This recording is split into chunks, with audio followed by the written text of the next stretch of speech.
Berjumpa lagi kawan-kawan semua di Mang Daud Studio. Kali ini Mang Daud mau merekomendasikan anak kecil ini nih. Usianya masih belia, yaitu 4 tahunan ya.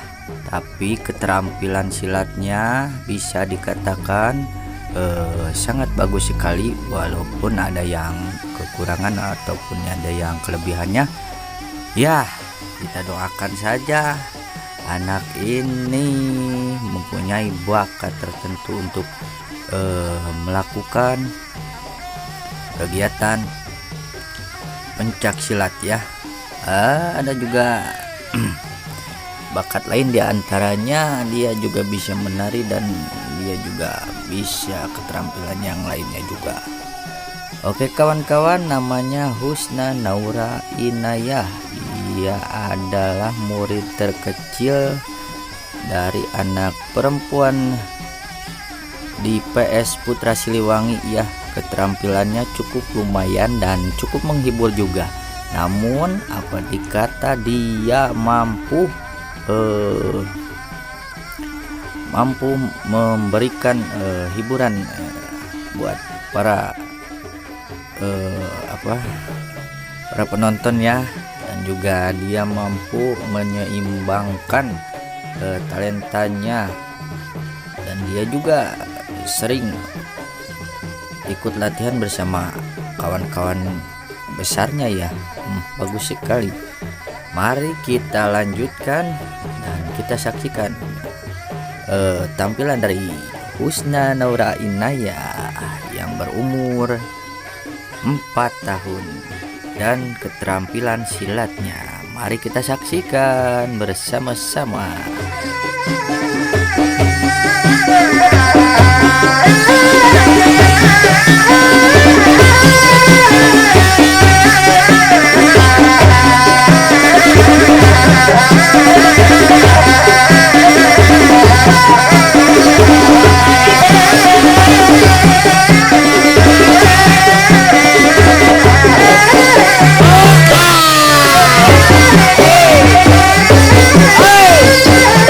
Hey!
Oke kawan-kawan semua, segitu aja dari Mang Daud Studio. Mudah-mudahan bisa terhibur dan bermanfaat buat saudara-saudara semuanya. Mudah-mudahan pencak silat ini akan terus berkembang dan terus berkembang untuk menuju masa depan Indonesia yang lebih maju. Oke, sampai jumpa.